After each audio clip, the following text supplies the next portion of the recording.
The guy was studying a large document. It looked like a set of plans.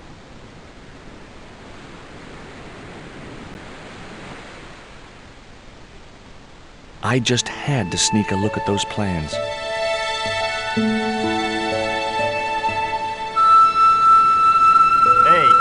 get out of there. You know, wherever I go, I hear those words. Paris, Syria, Ireland, or Spain. Makes no difference. What do you think you're doing? I was trying to show some interest in your project.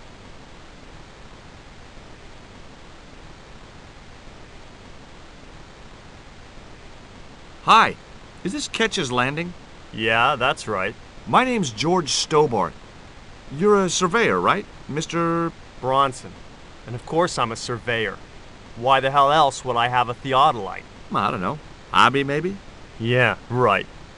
What brings you here anyway? I'm searching for an ancient Mayan artifact. What is it? Some kind of jewel? No, it's obsidian. A black stone with supposedly mystic powers. You're nuts. Look at this. An article about a total eclipse of the sun. Oh, yeah? Listen, I don't want to be rude, but it just comes naturally. I really don't care. This is similar to the stone I'm looking for. What makes you think you'll find it here? Because when the stones were stolen in the 17th century... Hold it! The stones have been lost for 300 years? Approximately. And you're hoping to find them again? You're nuts. And why here? A wise old Indian shaman told me he saw the stones in a vision. Ha ha. That's rich. Listen, I got work to do, okay? Catch you later, Bronson. I recognized the instrument as a theodolite, but I had no idea how to operate it. I just had to sneak a look at those plans. Hey, get out of there. Okay.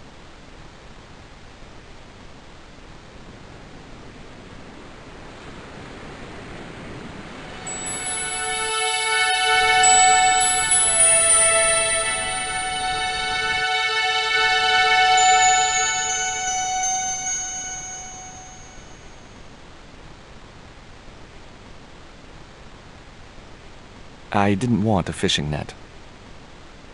It was a net left to dry in the sunshine.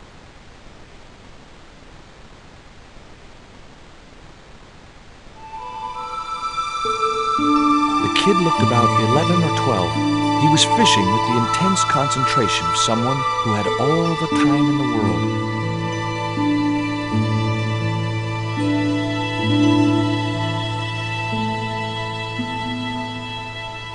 You want to buy some fish? Nah, I don't like fish. What's your name? Rio. It means river. What about you? George. It means... well, it's just a name. Do you know anything about a forthcoming eclipse? No, but that explains why the weather's about to get real bad. Rio, it's a beautiful day. There's no more than a whisker of cloud in the sky. Trust me, man, it's going to get real bad. Do you know anything about pirate treasure? Man, that's all stories. There's no such thing as a real pirate treasure. No school today? No, sir. What about your education? I can fish, sail, and swim. I've been looking after myself since I was 6, and I'm bilingual. Aren't you a little overqualified for a beach bum? Well, you know, there's a lot of competition. Is it true that Captain Ketch lived around here? That's right. That's his house up on the hill. It's a museum now. Yeah? That's exactly what I need. Thanks, kid. You won't get inside, you know. The old ladies close it down. Who are these old ladies you mentioned? Miss Frost and Miss Mina Ketch. How come the old ladies closed the museum? It's Bronson's doing. Him have the plans for redeveloping the museum. They're going to regret it, you know. The man's a crook. What do you know about Captain Ketch? Just what everybody knows around here. He was a pirate and get himself hung. Will you help me get those plans? I don't want to go nowhere near that man. He promised to drown me when he found the fish I left in his sleeping bag. I didn't know the first thing about sailing a dinghy. It was a seaworthy little craft, in bad need of a coat of paint, but spotlessly clean and maintained.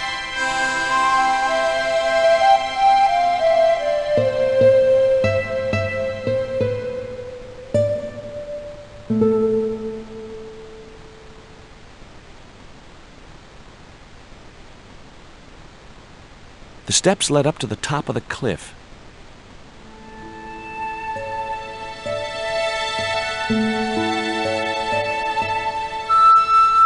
A cute little putty tat. Actually, no. It was a mangy old flea bag. It was busily torturing a red ball. Hi, Puss. Want to play?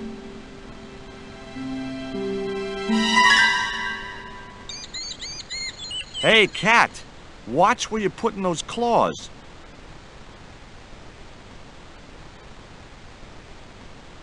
It would have been pretty cool to drug the cat, but I didn't have the heart. And besides which, those sisters would kill me. It was an old house.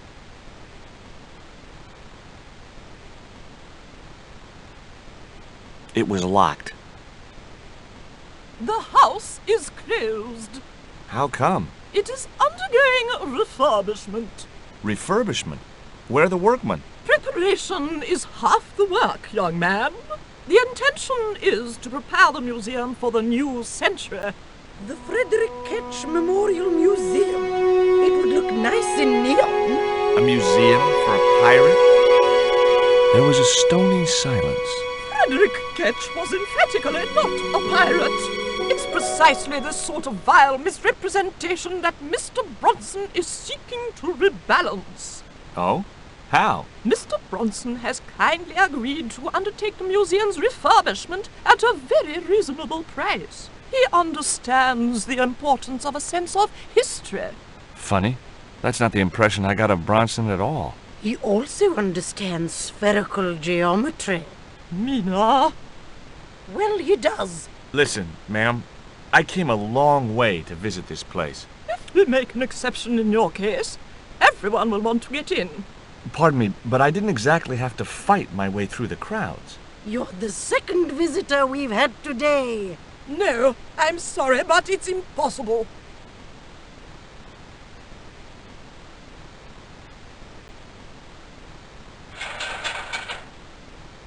The ladder extended easily.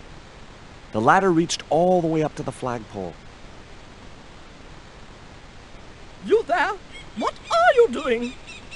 Pardon me, ladies. I was just going to climb your ladder. I'm helping Bronson. Oh, you're not like him, are you? He's very polite, isn't he, Frost? And he has dimples when he smiles.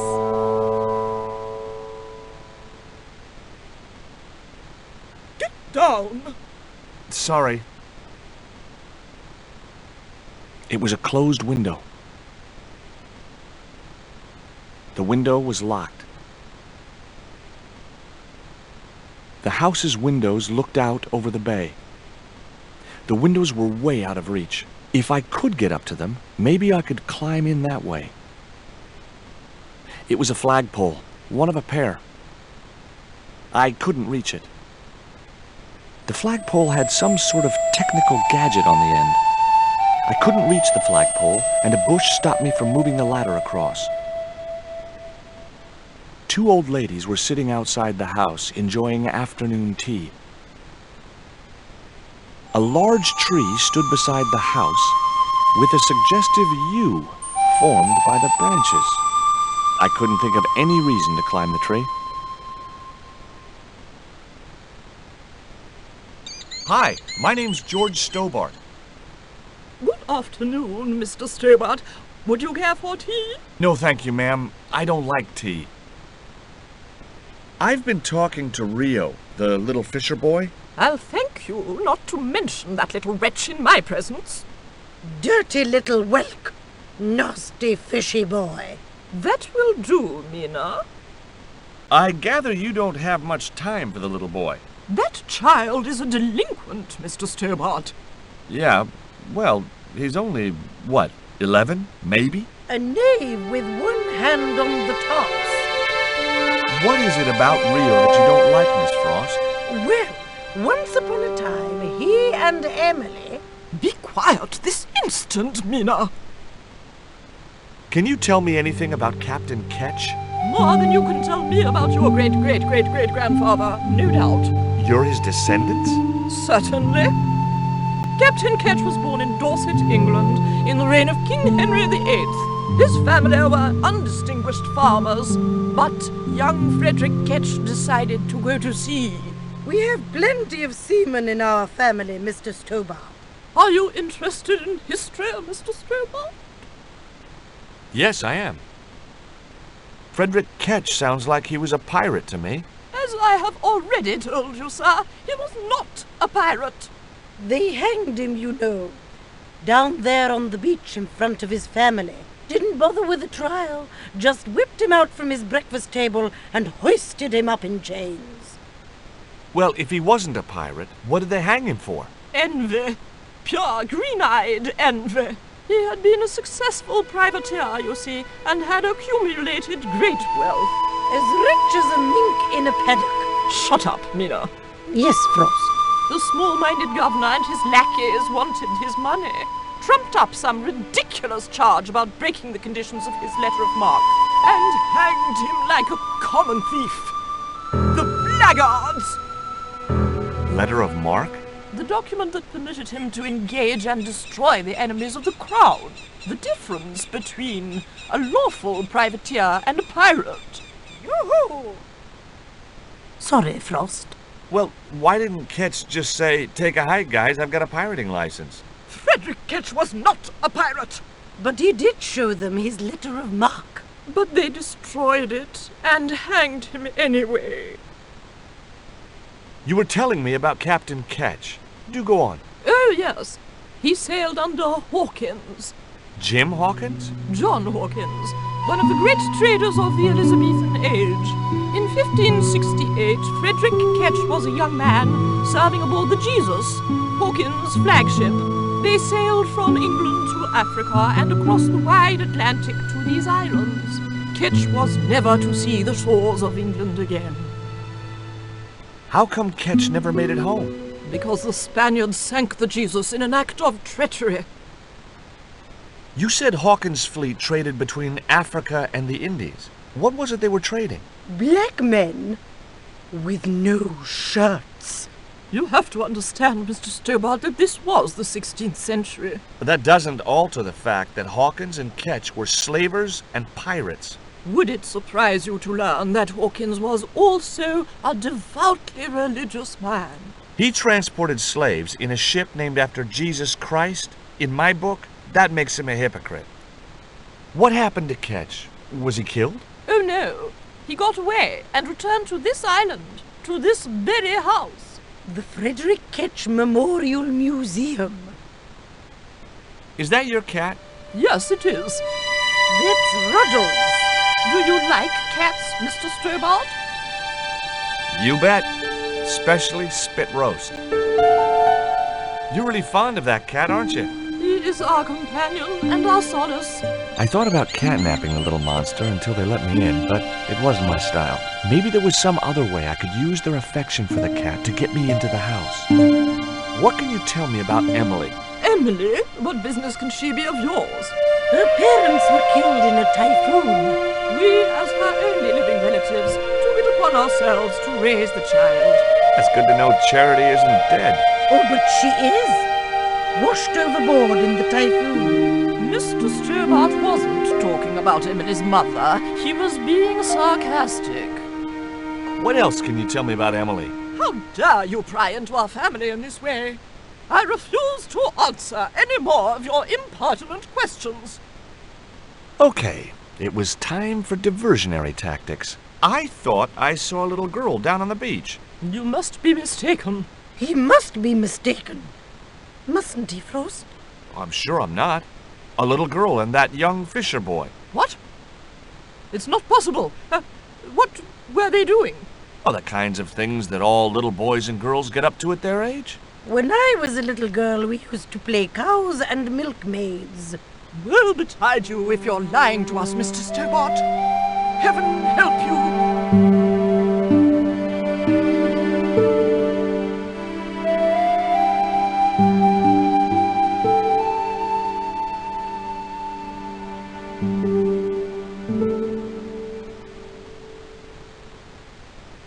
With a creak of ancient corsetry, the sisters sailed majestically over the distant horizon.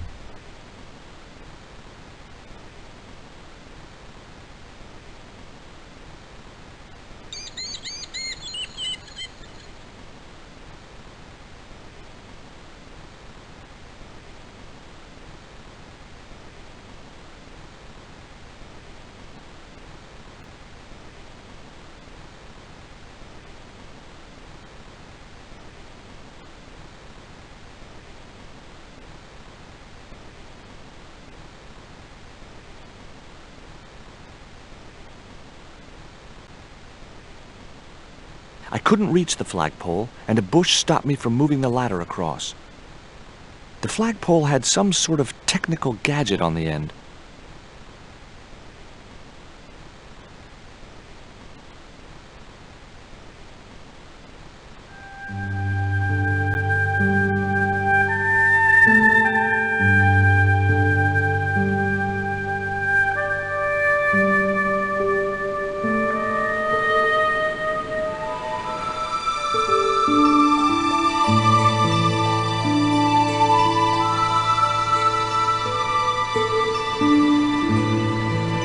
How come the old ladies closed the museum?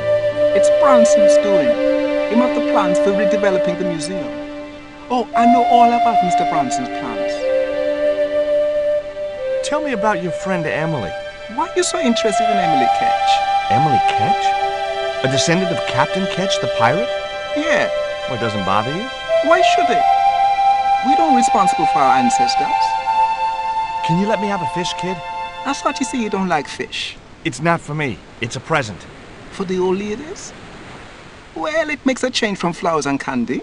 No, it's for their cat. Okay. What do I get out of it? I can pay you. I've got Quaramontian dollars, French francs, and traveler's checks. You must be joking. The nearest bank is 3 islands away. Will you give me a fish if I give you real... Are these ugly, tasteless nylon panties worth a fish? No, man. Is this worm worth a fish? Could be good bait. How did it die? I think it drowned in tequila. Just like my Uncle Gabriel. Yeah, I'll have that. Okay, I'll get you a fish. It might take a while, though.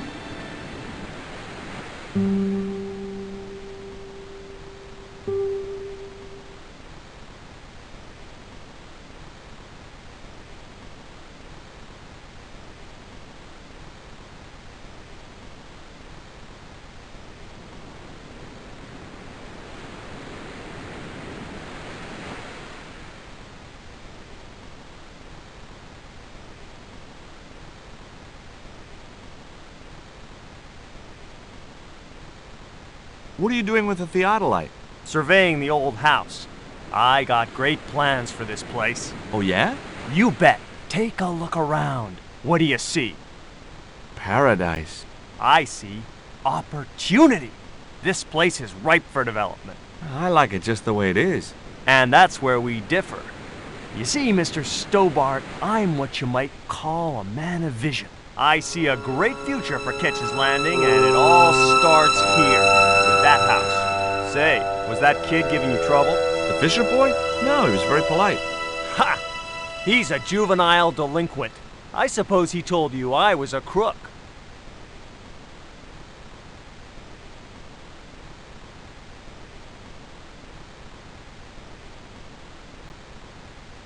Oh, no, he's a good kid. He'd never say anything like that. Sure he would, the little punk.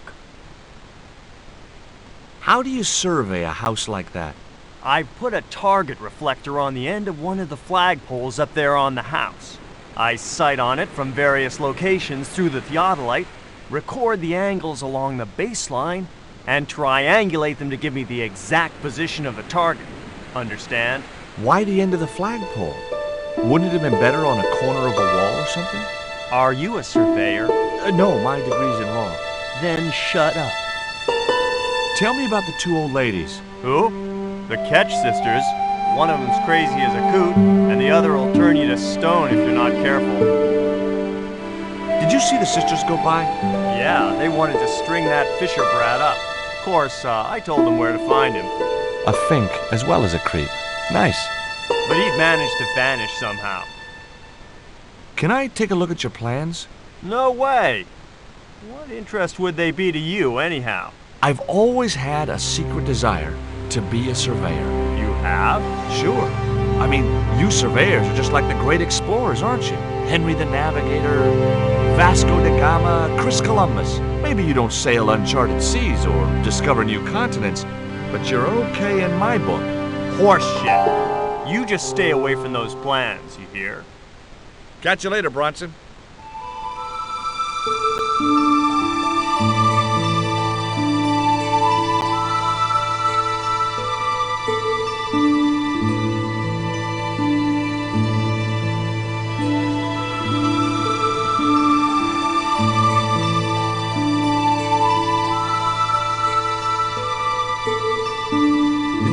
Weird sisters come by here?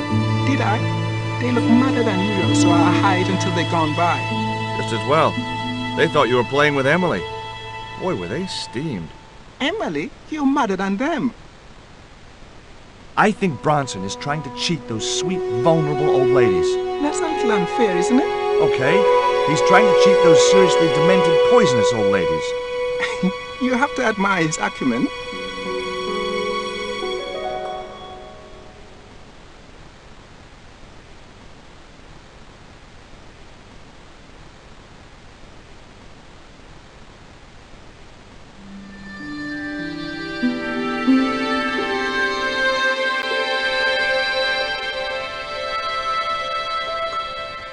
I wasn't going to risk further laceration by the cat's claws.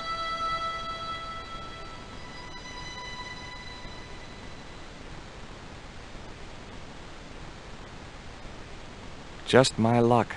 I'd struck out again. The windows were all locked. The house's windows looked out over the bay.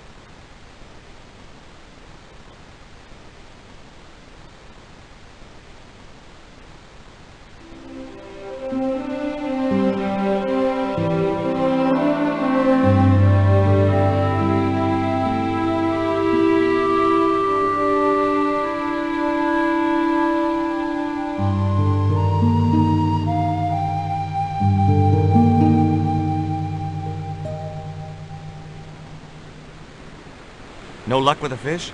No, man. They don't want bite. That's 'cause they know there's a storm brewing. Storm? I don't think so. Hey! I caught a bite! You have? It's a big one! A real big one! Reel him in, Rio. Jeez, it must be a whale or something.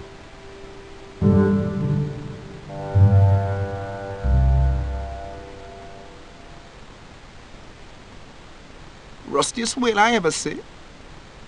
I still need a fish, Rio. Okay, make me try again. Maybe you better change your bait. It was half a rusting bicycle frame. The only serviceable part of the bicycle's wreck was a rubber inner tube. You just never know when you're going to need stuff like that.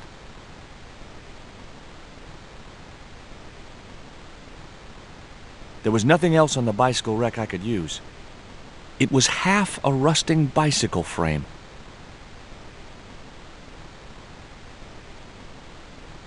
There's a fish, my man. I can't put it in my pocket while it's flapping about like that. No problem.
That should get the old cat dancing. I just hoped it didn't give itself a cardiac.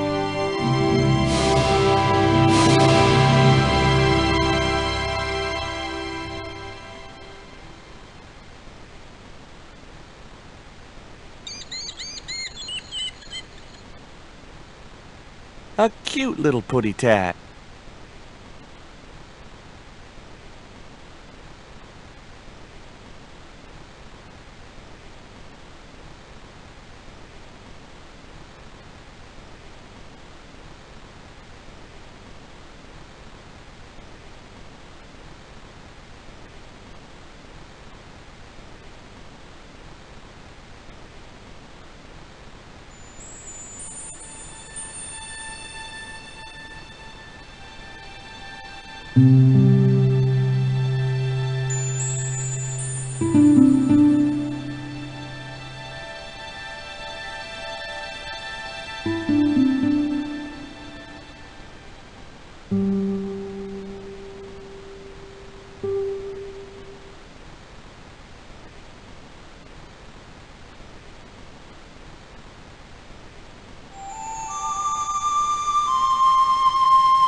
I put the ball in the catapult. Took aim. Yes! Okay, so it was a lucky shot, but I'd knocked the theodolite target clean off the end of the flagpole.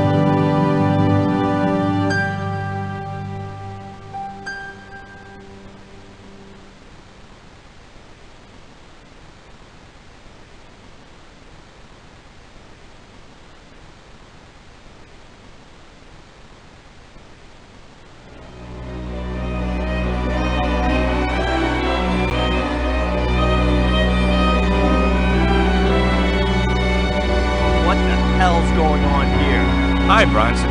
Nice to see you, too. You again. Have you been screwing around with my theodolite target? Where is it? I had to climb out of the window to put that one on. Damn it, I'm gonna have to go through all that again. Not this time. The house is locked up and the sisters aren't here. Hell's teeth! I'll have to put the spare target on the other flagpole. A whole morning's work wasted.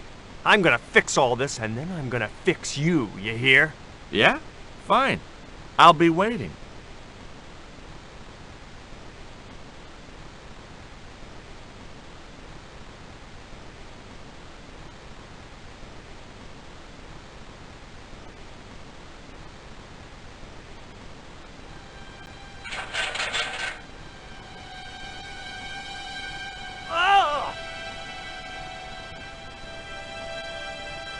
What you doing, Bronson? Just hanging around? I'm gonna kill you for this, Stobart!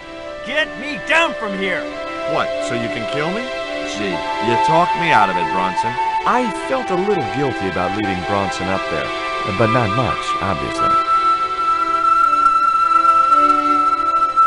The marker was a bright, shiny thing, and I have a weakness for bright, shiny things. It wasn't going to be much use without the theodolite, though. Hey, get me down! What's the magic word? Please. Oh, bad luck. I was thinking of Alakazam. I had no more to talk to him about.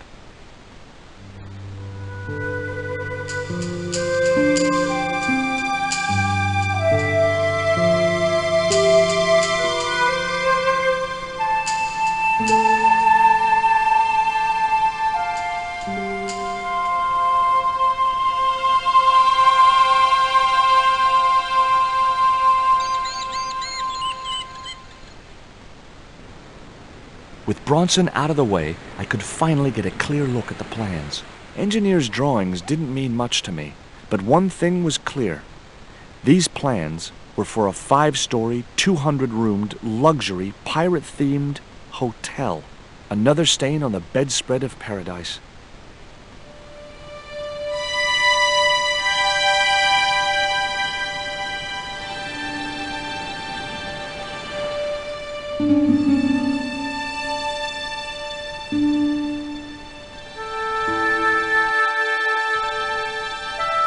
Why is Mr. Bronson hanging from that flagpole? He climbed up there of his own accord.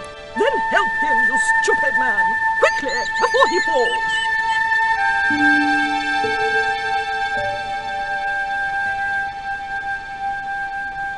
Hi. Could I ask... Never mind that. Help poor Mr. Bronson. You know, hanging from flagpoles suits you. Get me down! Not until the old ladies have heard exactly what you had planned. I've got your plans, Bronson. I know about the hotel. So what? This is between me and the Daves. Those sweet old ladies trusted you. This isn't what they wanted. Oh, people like them don't know what they want. Instead of wasting their money on this mausoleum, I can turn it to profit. But you should have discussed it with them first. If I was to let you down, will you promise to come clean about your plan? Sure I will. And you'll come to a tasteful compromise with Miss Frost and Miss Mina? Taste? What's taste got to do with architecture? Oh, dear. You'll have to stay where you are until you see sense. You rat. Catch you later, Bronson. Here, Bronson's plans.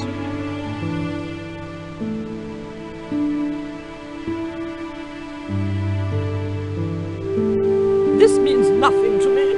She's not wearing her reading glasses. Ah, wait. Yes, I see now. I see it all too clearly. That man is planning to build a huge hotel. Bronson is a confidence trickster. Mina, we have been duped. I'm glad we didn't sign his contract. Oh, I hate tricksters, especially confident ones. Come, Mina.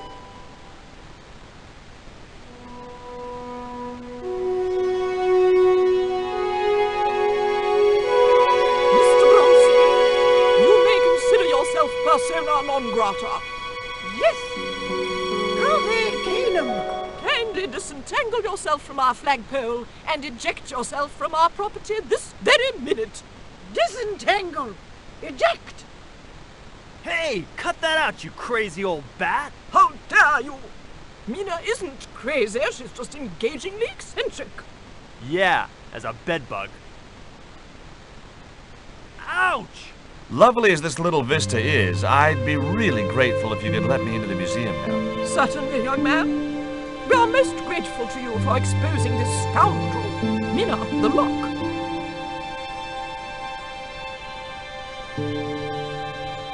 Thanks, ladies. Stobart, be a pal. Get these harpies off me.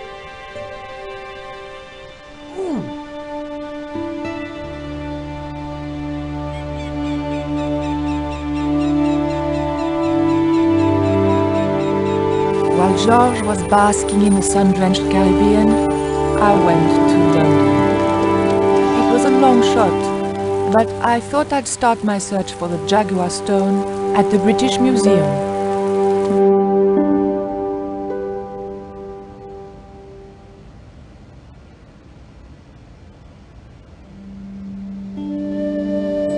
The corridor led back to the main entrance.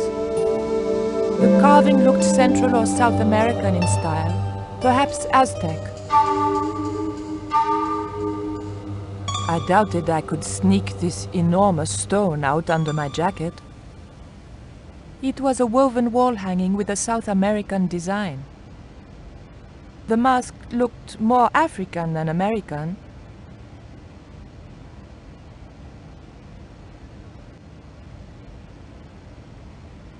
I didn't want the mask, although it certainly reminded me of somebody.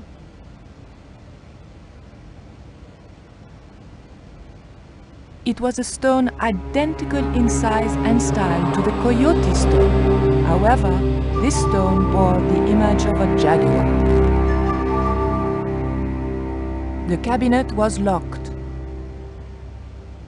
The two Japanese girls were inexplicably amused by something.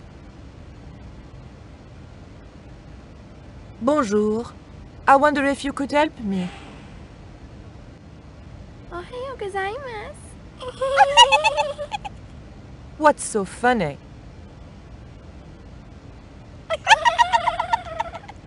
Oh, never mind. The display case contained a couple of vases. Perhaps I'm a Philistine, but old vases bore me. It was a phone, probably for staff only. I didn't need to make a call.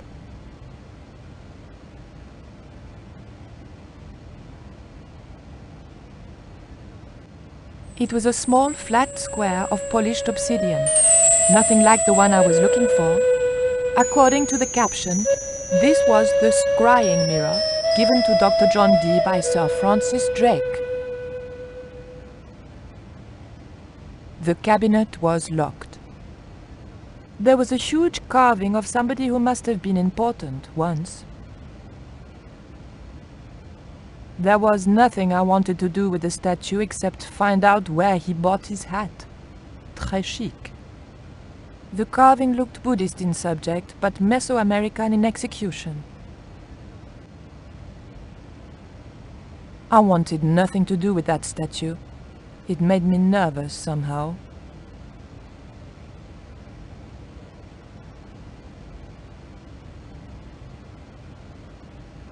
The cabinet contained a dagger decorated with Mayan designs. The cabinet was locked. The attendant didn't show it, but I sensed he was watching my every move. Can I help you, miss? Have you ever heard of an English sea captain called El Draco? El Draco? Not a very English name. I think that's what the Spanish would have called him. It was about the time of the conquistadors. 16th century. Oh, I know. That's what the Spanish called Sir Francis Drake. Francis Drake? Have you got anything here that belonged to him? Indeed, miss. We have a couple of artifacts he brought back from one of his journeys. What can you tell me about the scrying mirror? That belonged to the alchemist and part-time Elizabethan spy, Dr. John Dee. It was brought back from the New World by Sir Francis Drake and presented to him. It's Mayan, you know. What is a scrying mirror? It's rather like a crystal ball, and you can't see anything in it. Apparently, he had a partner who used it to talk with angels. If you ask me, you were barking mad. It didn't look anything like the Coyote Stone. This one was like a little black shaving mirror. Is the scrying mirror the only piece of obsidian Drake gave Dee? Funny you should ask. There's another called the Jaguar Stone. Dee never liked it though. Said there were angels in the mirror, but devils in that stone. Can I take a closer look at Dee's mirror, please? No, you cannot. That's why the cabinet is locked. They tried some newfangled interactive scheme, and you can guess what happened. Bloody kids ran off with half the exhibits. Hands-on experience, my foot. In my days, it was hands off, I ask you. What do kids know about ancient Mayan civilization? Nothing. Can you tell me something about the Jaguar Stone? Certainly, miss. The so-called Jaguar Stone was brought back from the Americas by Sir Francis Drake and presented with, as you already know, the more famous scrying mirror to John Dee. The old loony didn't like the stone, though. Reckoned it was tainted by the devil. Come along, miss. I'll show you the mirror. I've already... Oh, never mind. There. John Dee's famous scrying mirror, given to him by Francis Drake. Do you know if this mirror has any relevance to Tezcatlipoca? Oh? Tizletlik... I can't even say it.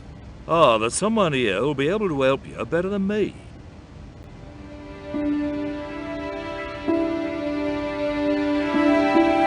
This young lady has some questions to ask, Professor. I think she's from France. Professor Roubillier? Eh?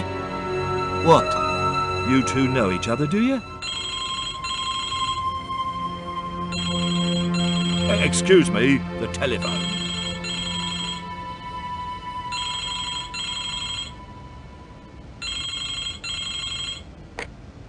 We meet again. Mademoiselle? France, eh? Yes, I believe that's where you live, Professor. I have a house there, on the outskirts of Paris, but I haven't been back for many months. I thought you were going to stay in Quaramonte to witness the eclipse. Alas, business comes first. An important consignment of artifacts on loan to the British Museum. But I intend to return to Quaramonte in plenty of time.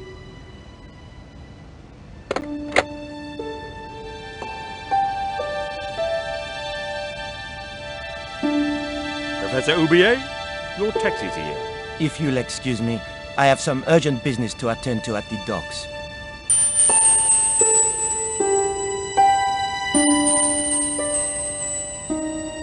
Can you answer me some questions about the Jaguar stone? Certainly, miss. If you just step this way.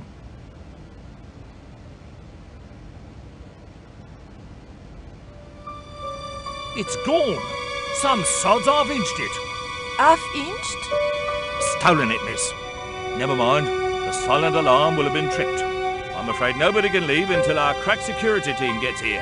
How long will that take? Could be a while. I think it's their tea break. The thief could be miles away by then. Don't you worry about that, miss. Just don't try to leave. It was too much of a coincidence that Oubier showed up and the stone promptly disappeared. I didn't have time for that crack security team to finish that tea. I had to get after him.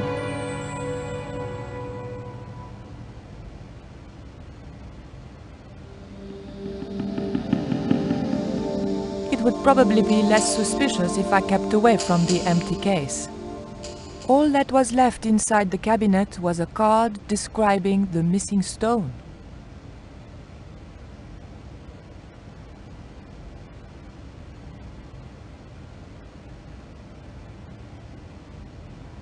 There was nothing very useful in my bag, just a single hair clip.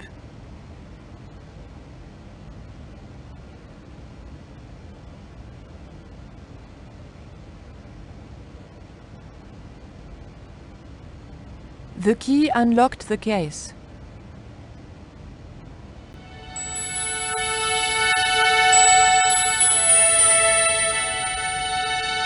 I locked the case again and took the key.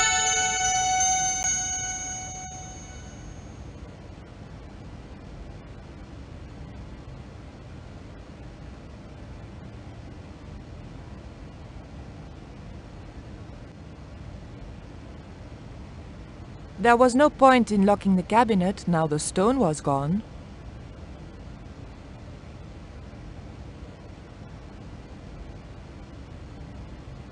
Look at this. The thief left this key in the cabinet. Oh dear. Oh dear, oh dear, oh dear. That makes the theft an inside job, right? Oh dear. In other words, the thief was Professor Oubier. Well, let's leave that for the police to decide, shall we? I better phone them right away.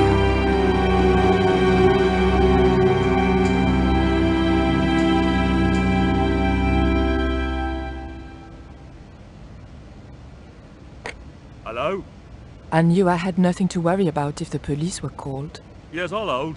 But I had to catch up with Oubier, and fast.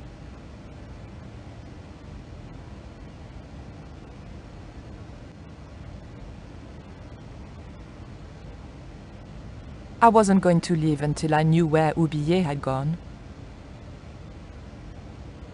The doors were securely locked.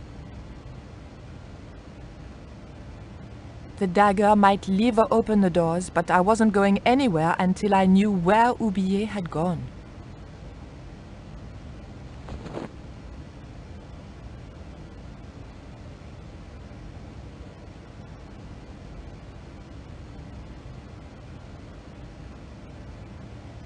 You'll have to be quick, miss. I'm on the phone. I didn't think the museum attendant would be interested in a hair grip.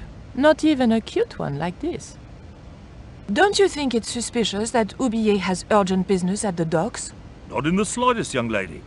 He's gone to oversee the unloading of cargo, an exhibition of Mayan sculpture on loan from Mexico City. What's the name of the ship? The Xibalba Princess.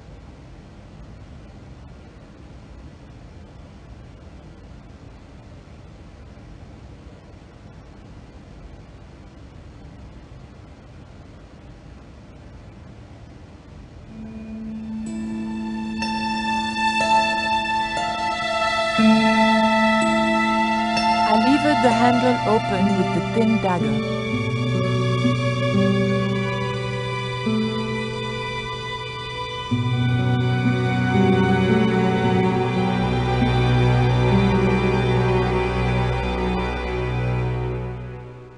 The room had been decorated to resemble the interior of a sailing ship. It was disturbingly effective.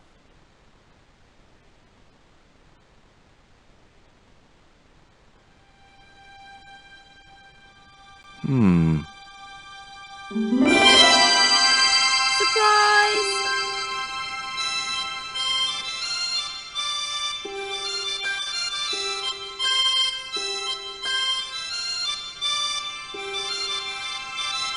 What the? Who are you? I'm Emily. What were you doing in there, Emily? Hiding. What are you doing here? Grown-up stuff. Grown-ups? Pfft. I'm never gonna grow up, I'm not. You shouldn't be here. What's your name? I'm George. Pleased to meet you, Jaws. George. Jaws, Jeez. make your mind up.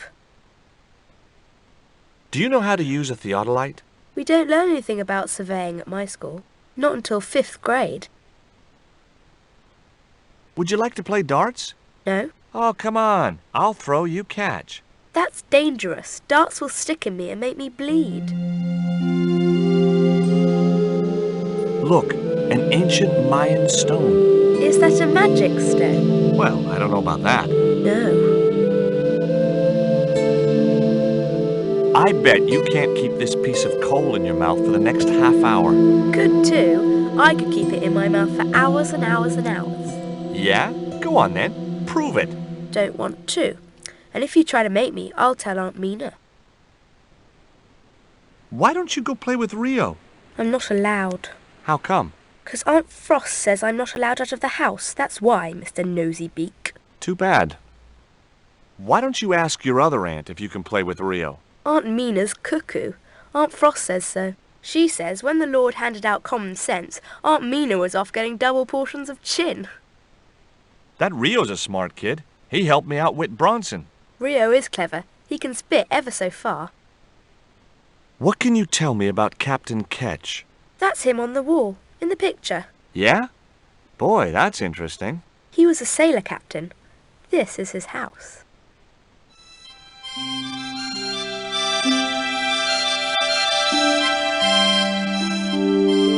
That might come in useful, in ticklish situations. What you doing, Jaws? I'm just borrowing this feather, that's all. Why? I might be able to make use of it. You're gonna steal it? That's bad. I'm gonna tell on you. No, don't do that. Why not? Well, because I'm not stealing, just borrowing. March 20th, 1670 fix. Engaged frigate off Fan Salvador? It was garbage. Huh. I guess being a pirate didn't require too many academic qualifications. The passage went on to describe how Ketch had got wind of the approach of a fleet of English ships. It seemed the new governor had not shared his predecessor's views on Ketch's activities. They were out for his blood. Sailed to that place where I made secure my fortune. I returned safe in the knowledge that the governor shall not discover that which I had hidden. For is it not writ that 'tis easier for a camel to pass through the eye of a needle? It was an old book with spidery writing covering the open pages. It was a beautifully crafted model of a sailing ship. The ship looked too fragile to touch. It was Captain Ketch's sea chest. Its battered appearance hinted at salty tales of maritime adventure and swashbuckling. Long months at sea with a rum-sodden, mutinous crew, hardtack and scurvy. And this chest, full to the brim with Ketch's loot, pearls, diamonds, emeralds, and doubloons. On the other hand, it could have been full of spare blankets.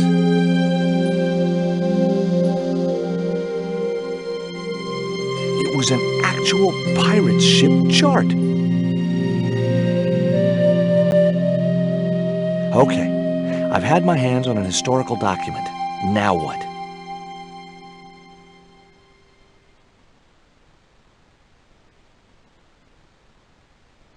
The chart fitted exactly into the recess on the top of the desk. What you doing now, Jaws?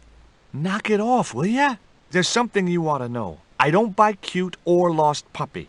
I'm putting this old map on the desk. What you doing that for, Jaws? Because it was obviously intended to fit in this recessed area. How'd you work that out? It's obvious. That looked like that's where it was supposed to be, so I left it there. It was an old wooden barrel. Maybe it was from Ketch's ship.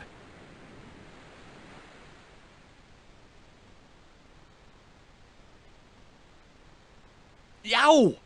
I should have known better than to put my hand in there. Grandma Stobart had a nasty experience in a water butt once.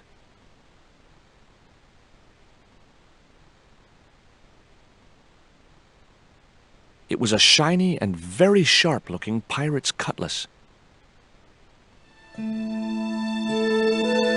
It would have been easy to reach the cutlass and slip it in my pocket. It would also have been the most regrettable action of my life. It was a ship's bell. Maybe that wheel was from Ketch's ship. Suddenly, I was 12 years old again.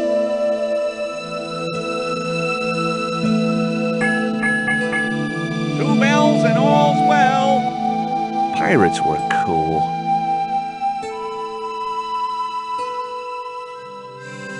Captain Frederick Ketch, 1570. Around his neck was a cross. Maybe he was a part-time pirate. It was the portrait of Captain Ketch. The portrait might have made a nice souvenir, but it was too large to carry. Hard a port, bosun. Aye, aye, Captain Stobart. She cannot take it, Captain. My lad's dead. Abandon ship.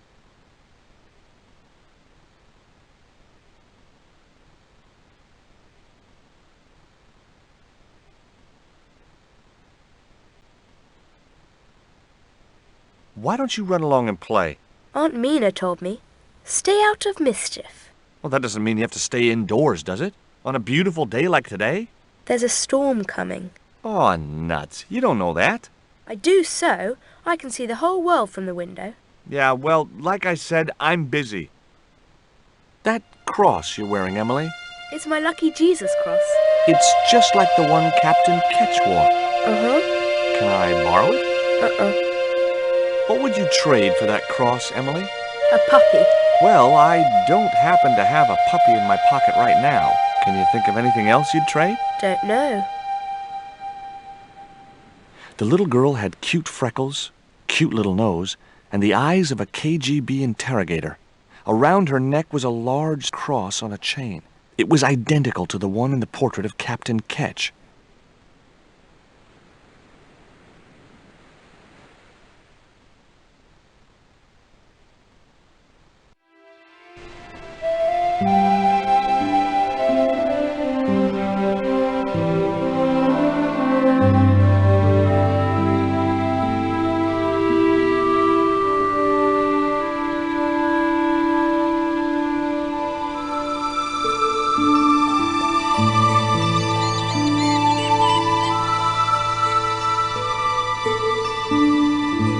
What do you give to a small, irritating girl who asks about everything?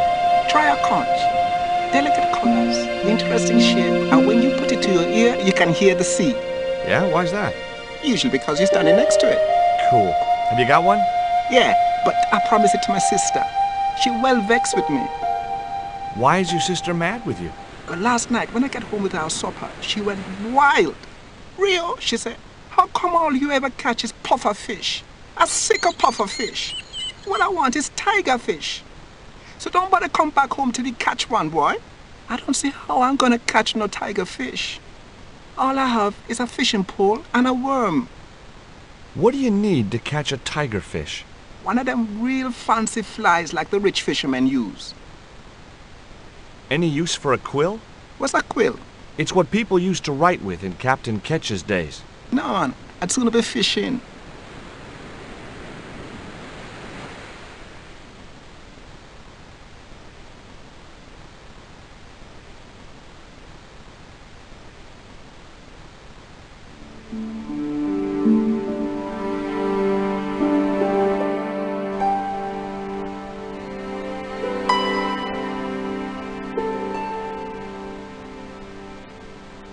The cat made short work of the feather, tearing it into a blizzard of small pieces.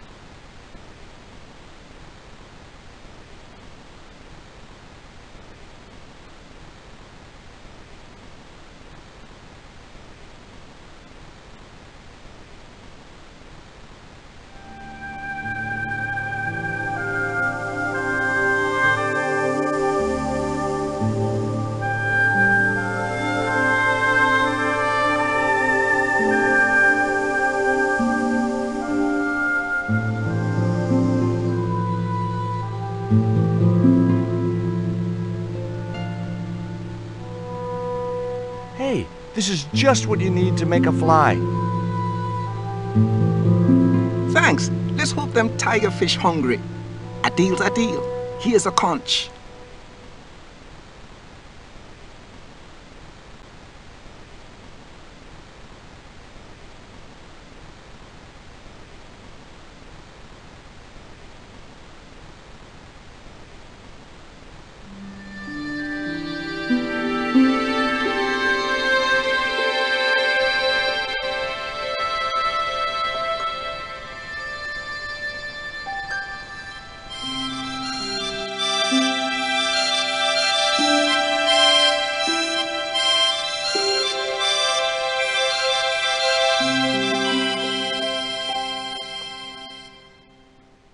Here, I've got a conch. Would you like it? Dunno. Aunt Frost told me never to take presents from strange men. I'm not a strange man. Then why are you called Jaws, Jaws? That's a stupid name. I'm not called... Look, conch, pretty.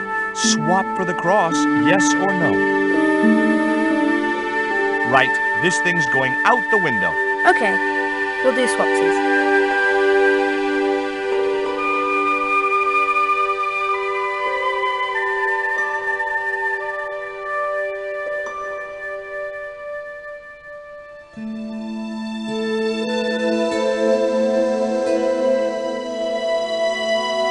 Holding that lantern, I felt kinda biblical.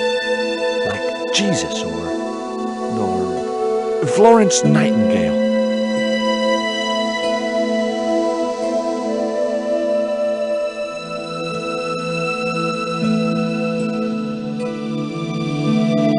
The lantern fitted so precisely in the inkwell, it could only be deliberate. What you doing now? Grown-up stuff. I doubt that. I've put the lantern in the inkwell. See? It fits. Why? Because it was cut to fit. Why? Because sneaky old Captain Ketch made it that way. Why? What is with all the questions? 'Cause I'm interested. Why? 'Cause I have the insatiable curiosity of the young. Why? All right. Truce.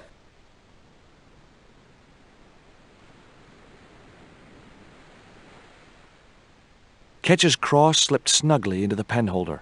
Before you ask, I've put your cross in this little hole in the desk. Why? Impulse mainly, with a dash of irrational intuition. Silly. Only women have intuition. The lantern cast a strong light over the desktop. The light cast a shadow of the cross.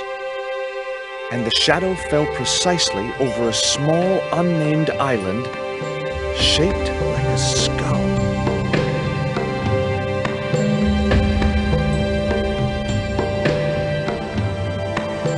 That must be it. Ketch's Treasure Island. Uh-oh. That's Zombie Island. It's a bad place. No kidding? Well, bad place or not, that's my next port of call. Can I come too? The hell you can. I never get to leave the house. There were several things I wanted to say to that awful kid, but I held my tongue.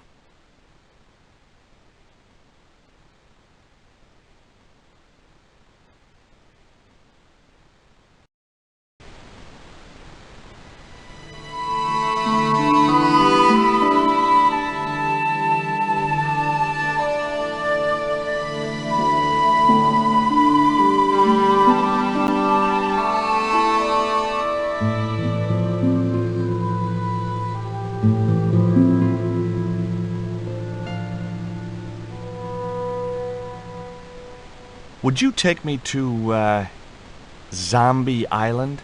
In this weather? You're mad, man. The rain will keep the zombies indoors. Just say I did meet a zombie. What would you do? There ain't no zombies on Zombie Island. At least, not anymore. It's uninhabited. Good. What do you mean, not anymore? You still want to go? I guess. Well, I ain't had no luck with them tiger fish. And with the mood my sister is in, I'll be safer with the zombies.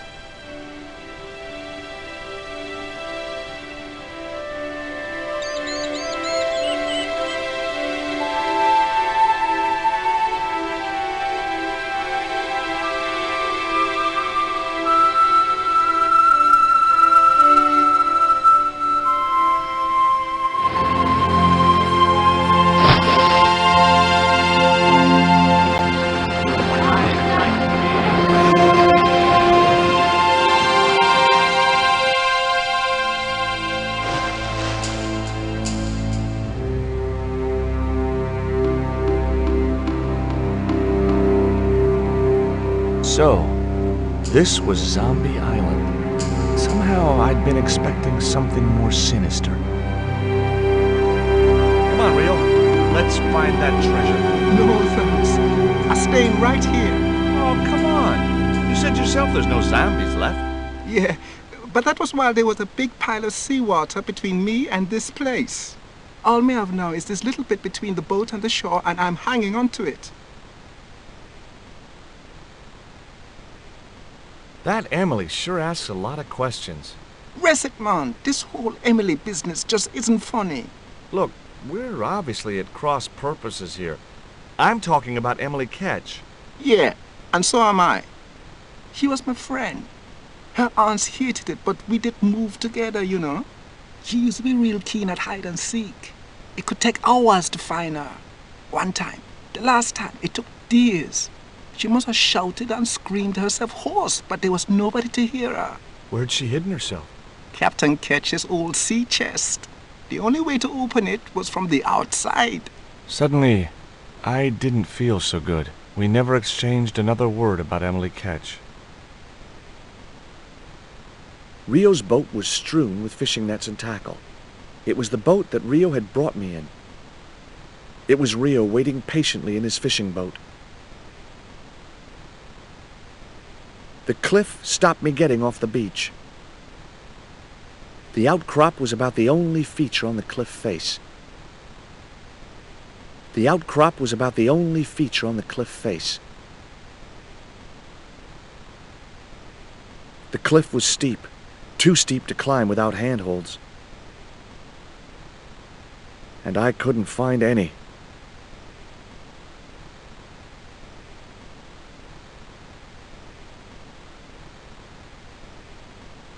It was too high. I couldn't get up there.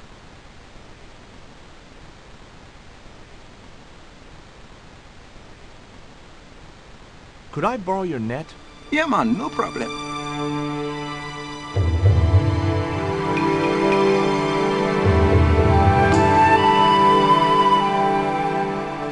You planning on catching some fish? Nope. I'm after a big rock.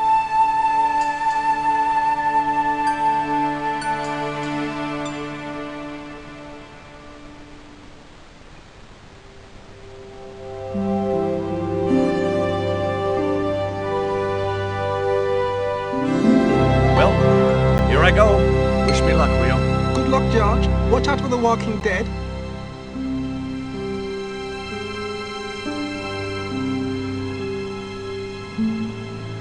I stumbled down dark stairwells for what seemed like forever, until suddenly I found myself, wow, in an abandoned London Underground station. This place must have been closed down decades ago. It was the stairs leading back up to the museum. There was no point in going back up there.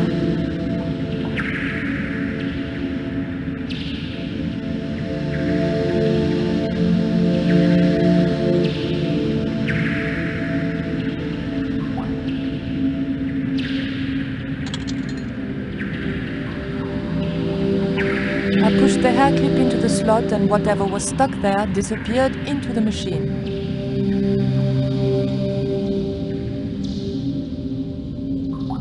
I pulled out an old English penny.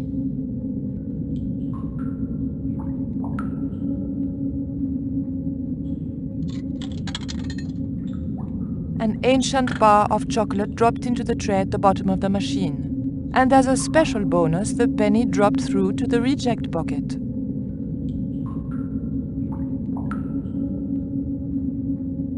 I pulled out an old English penny.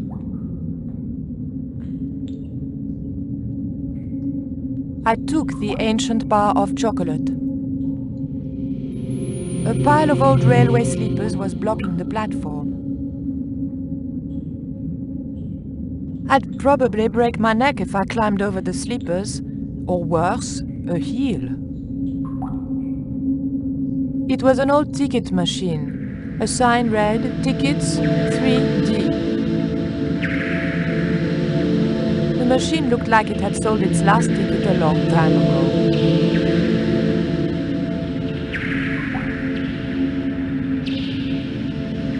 The ghost didn't seem threatening in any way.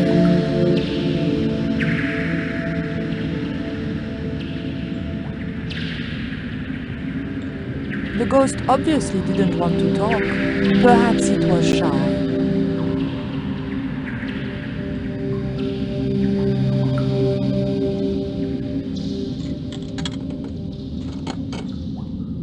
I put the old penny into the slot, the needle twitched rustily, and the machine spat out a card.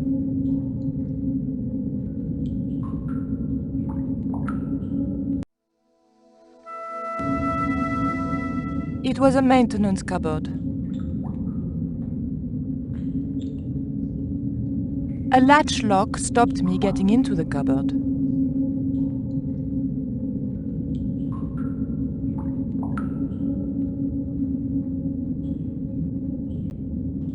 The blade of the dagger just fitted between the door and the soft wood frame. The door gave slightly and then held firm.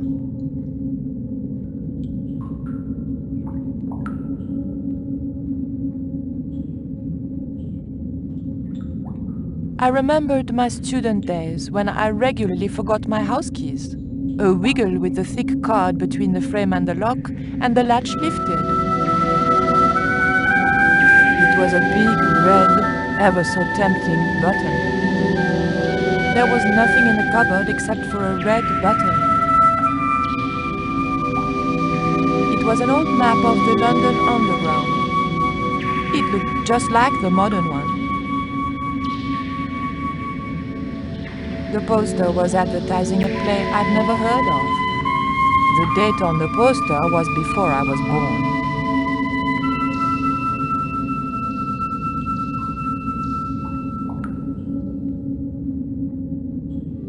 It was a poster advertising holidays in Scotland. It might have been a nice souvenir if it hadn't been torn and dirty. I had the feeling something weird awaited me if I went that way.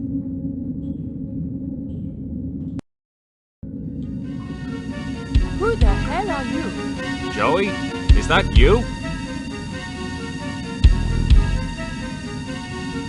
Oh, I remember you now. Hey, listen, don't go near that hole. Nobody tells Robert Foster what to do, lady. You don't understand. I've played this game before. There's something horrible in that hole. Some beast with tentacles. You're nuts.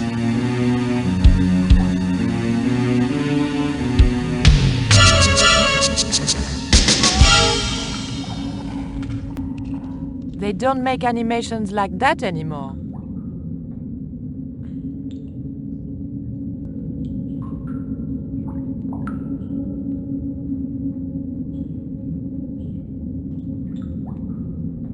The ghost obviously didn't want to talk.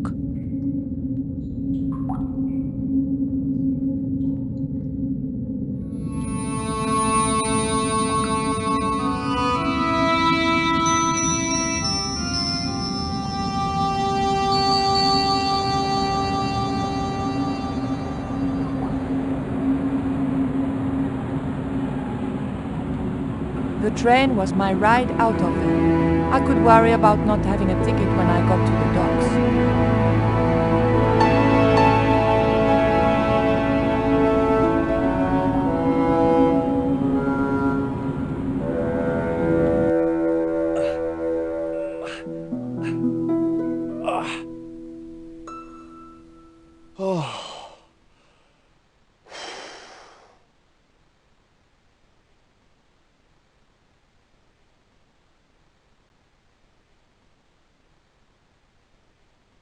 The path led off into the forest.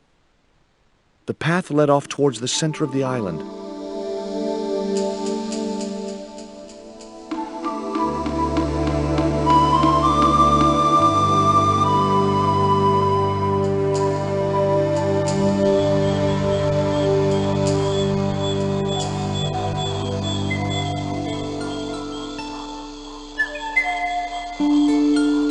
A clump of reeds grew out of the stinking swamp.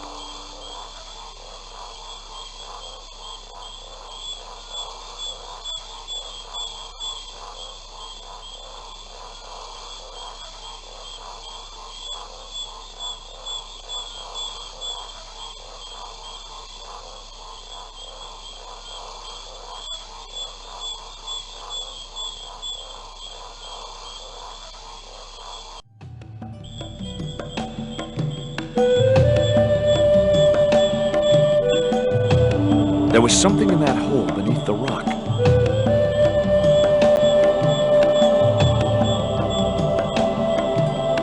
As soon as I stooped to investigate the hole, its inhabitant disappeared into the darkness.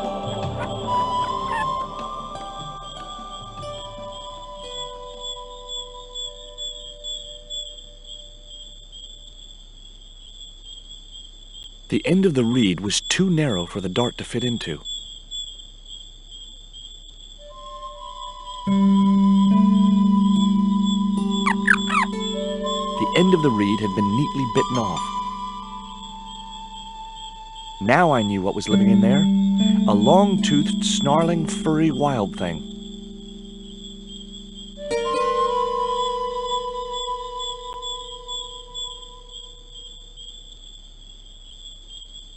The dart fitted snugly into the reed. Great. I was tooled up and dangerous.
It was a stout, overhanging branch.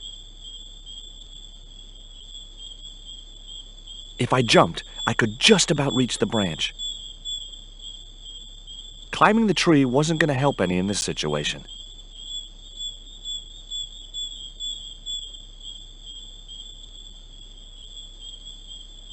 Yet another path led off into the forest. Yet another path led off into the forest.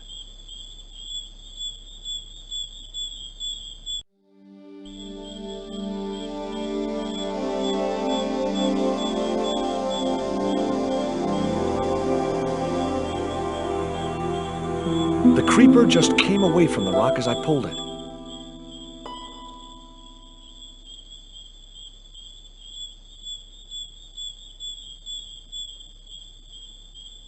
The marker clipped firmly onto the net.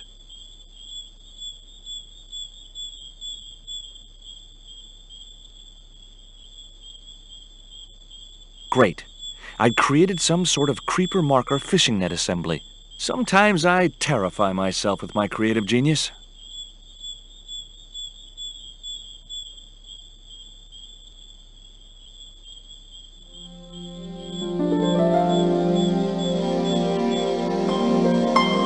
I'd successfully got the marker into a position near the top of the needle simply by using the kind of lateral thinking that can get you institutionalized.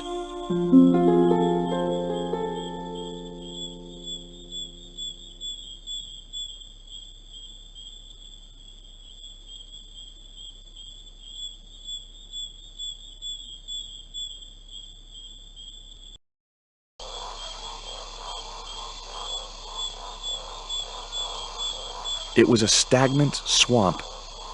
Nothing, I mean nothing, would possess me to step into that swamp.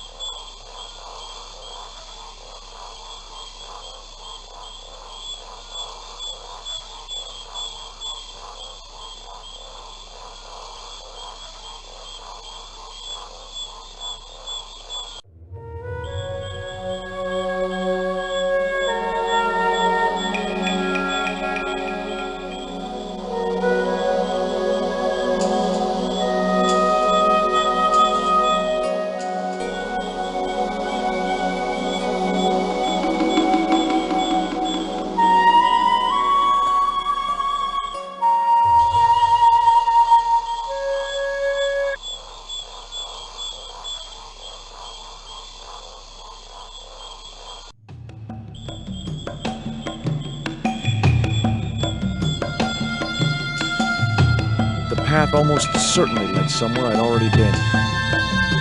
That path looked like the one I'd just come along. That path looked like the one I'd just come along.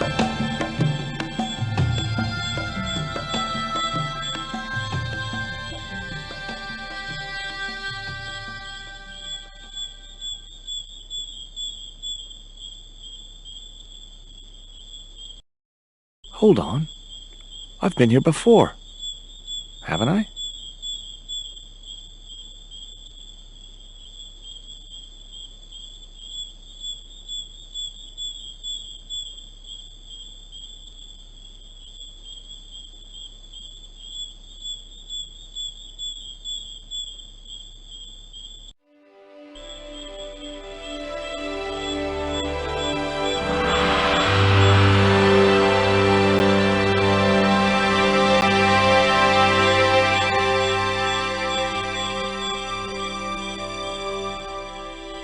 Initials had been carved into the rock.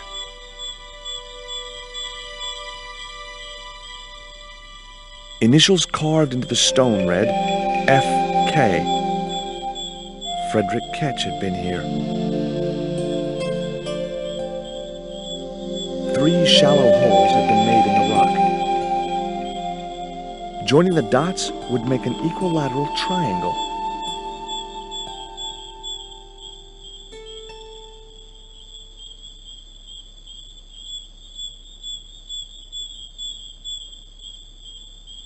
It was Bronson's theodolite, now being put to a nobler use than petty larceny. The hill I was on had reminded me of a camel's hump as I'd climbed up it. Now I had to see what I could see.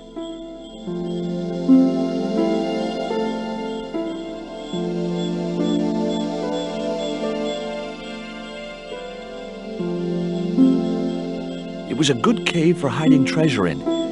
Shame about the flooding problem. It was a good cave for hiding...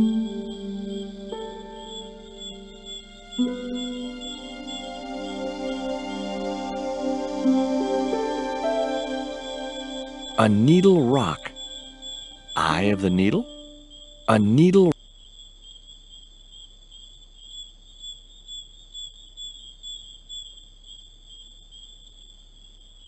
Heck, Ketch could have hidden his treasure anywhere.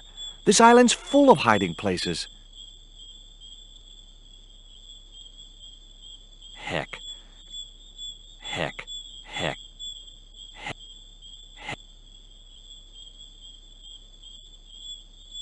Heck. Heck. Heck. It was the marker which I had raised up the needle of rock. It was the marker which... I could see the marker I had fastened on the rock down in the forest, and right in line with it, the rock I was looking for.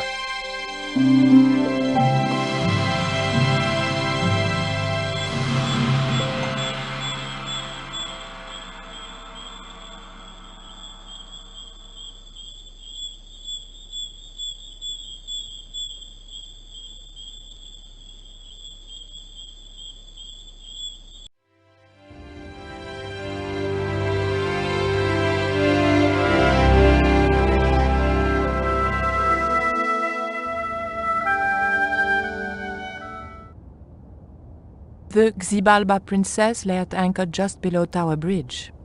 I knew I'd found the right ship as soon as I saw Pablo at the rail. Pablo would probably shoot me on sight. A guard patrolled the deck. He was sure to be armed.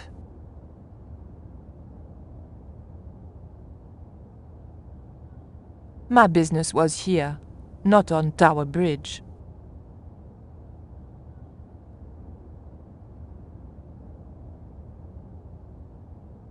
I couldn't let the guard see me. My business... It was Tower Bridge, a magnificent mess of mock Gothic architecture and Victorian engineering.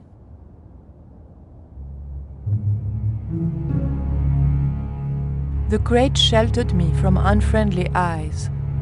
It was the first grate I had hidden behind. The gangplank crossed a collection of heaving litter.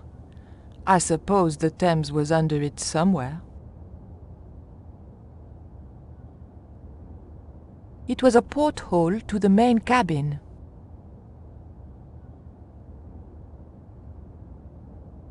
It was a porthole to the main cabin. It looked like the door to some sort of utility locker. Metal hooks had been welded onto each side of the door frame.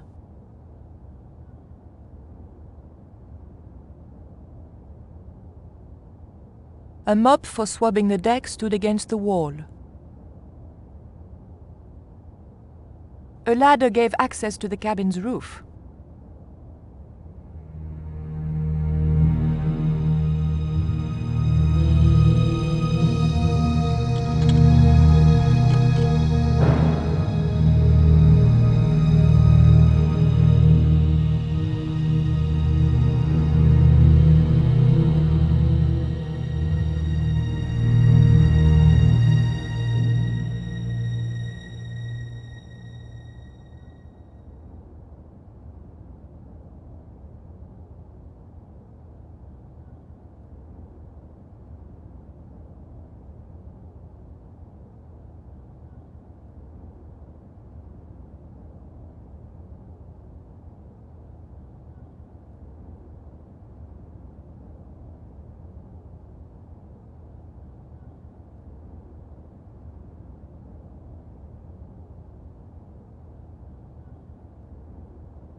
got you!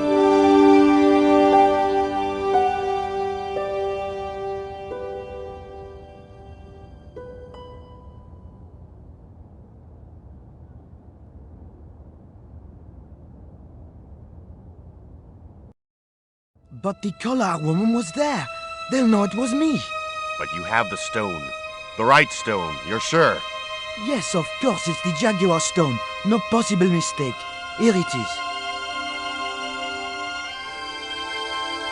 Karzak, please. The police will be looking for me soon. You're going to get me out of the country, aren't you? Stop your whining, Ubier. Do you have any idea what this stone symbolizes? I thought you just wanted it to frighten the natives. Fool. I intend to cast this stone into the sea. But why? It's unique. Exactly. With it gone, the Mayan priest's plan to destroy Tezcatlipoca cannot succeed. I can assure you that Tezcatlipoca is a mythical figure. Such a small mind you live in. Tezcatlipoca is real. I have seen him in my dreams. We've spoken of his plans for this world. We have spoken of your part in these plans. My part? He told me you would be useful. He told me how to crush your spirit by turning you to drugs. My wife died. You know that full well. She was my world, my everything. And now, you are no longer useful. She called out your name as she died, you know. What? What are you saying? And then they thought you'd done it. It all worked perfectly. You? It was you? You bastard! You monster! For the love of God, Karzak! Which one?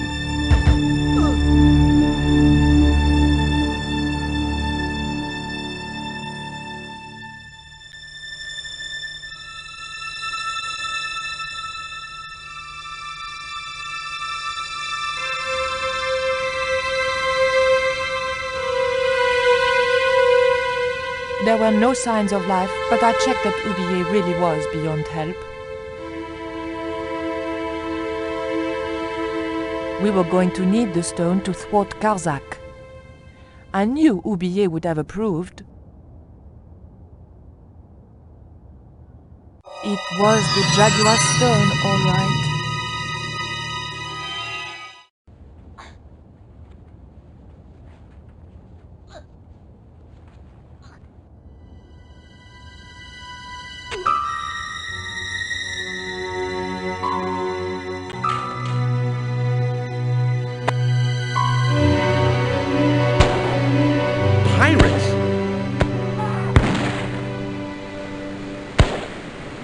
I was about to make good my escape when... What? Who the hell are you? I can explain everything. Don't bother.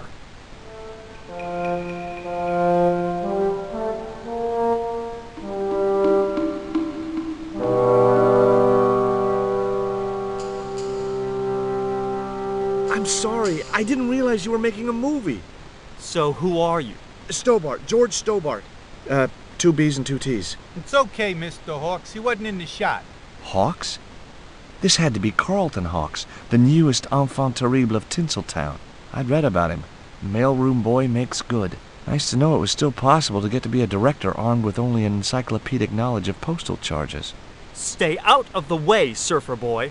I'll deal with you later. Surfer boy? The great director. Well, that's what his pose was supposed to say. He reminded me of Ed Wood. It was the cameraman. He was a middle-aged man with a pock-marked face. It was the cameraman. It was a camera mounted on a precarious dolly, or whatever they call them. The kid looked more like a common street punk than a movie star. For some reason, the makeup department had given him a liberal sprinkling of zits. It was a woman with huge boots and an impressive cleavage. It was a plank balanced precariously on a barrel. More Davy Crockett than Long John Silver. The stockade was surrounded by a dry moat filled with sharp wooden stakes. I'd seen a lot of strange things on this island, but here was a bush that was buzzing. It looked even worse than the ones I'd just been through.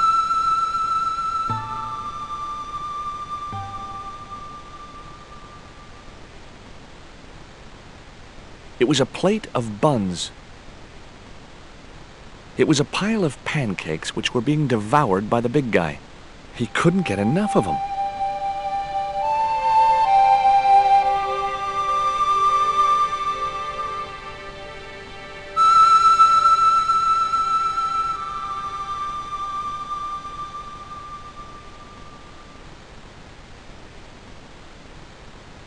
The bun was so stale it felt like a small rock.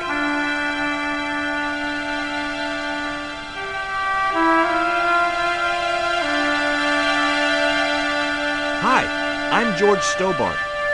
My name's Harris. Most people call me Flash. You're the cameraman, right? That's right. Why'd they call you Flash? You used to be a stills photographer? Nope. I decided not to pursue the subject. There was nothing else I wanted to ask the cameraman.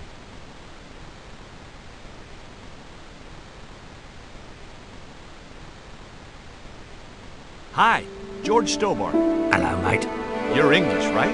Blimey, you don't miss much, do you? Bert Savage. Have you seen what the caterers laid on today? Buns and pancakes. That's awful. It's an improvement on yesterday. The buns are stale, but the pancakes are bloody lovely.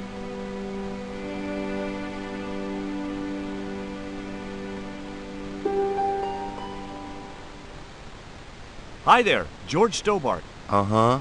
Yeah. Haiku McEwen.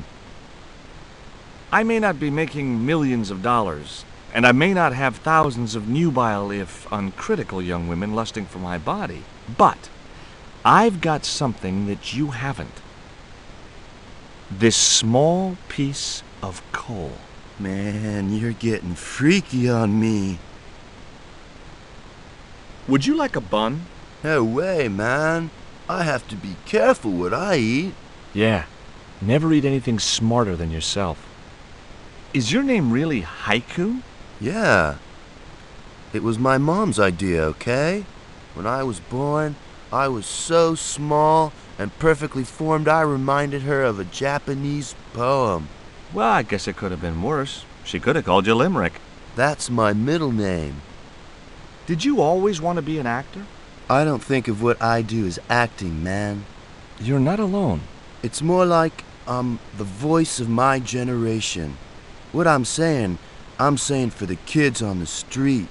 Which is what? I'm crap, I'm going nowhere? Huh? What are you saying, man? Stobart, get out of shot. Positions, everybody. I'll get a flip chart and explain it to you later, Haiku. Haiku, baby, are you ready? Okay, man. Which scene is this? You've been captured by Silver's accomplice, Pirate Babs, who's fallen in love with you. Okay, people, top of page 76, Sharon. What about my big speech? It's been cut. Everybody ready? Up to speed. Quiet on the set. Okay, let's make magic. Oh, please. And action! Why don't you forget that dumb old squire and his bunch of merry men? Can't you see we were made for each other? I know, but Squire Trelawney saved my life, Captain Babs. Why, if it hadn't have been for him, that giant octopus would have made mincemeat out of me. But right now he thinks you're a traitor. He's locked you out of the stockade, Jimbo. That 20-foot high wall with spikes might have kept out Silver's men, but it ain't gonna stop me. Oh, Jimbo. And cut! Good heavy breathing, Sharon. Natch, I'm a pro. Did you get the heavy breathing, Flash? Did I ever, boss? We should have made this movie in 3D. Haiku, you were great.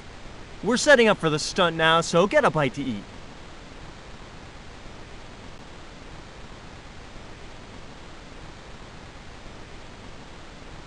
Savage, on set, dammit.